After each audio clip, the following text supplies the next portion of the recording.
அந்த தீமை கழகம். ஏன் தீமை கழகம் சொல்றேன்?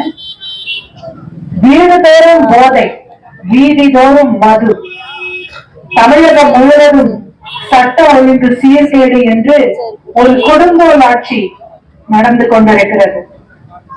உங்களுக்கே தெரியும், போதைப் பொருள் பிடிப்பட்டது, கோடிக்கணக்கான மதிப்புள்ள போதைப் பொருள்.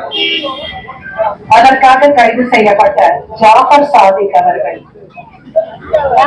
திமுகவில் இருக்கிற அத்தனை பேரோடையும் சேர்ந்து போட்டோ, உதயநிதி கூட போட்டோ, அவங்க கொண்டாட்டி கிருத்திகா உதயநிதி கூட போட்டோ, திமுக சேர்ந்தவங்க கூட எல்லாம் போட்டோ. அப்படின்னா என்ன?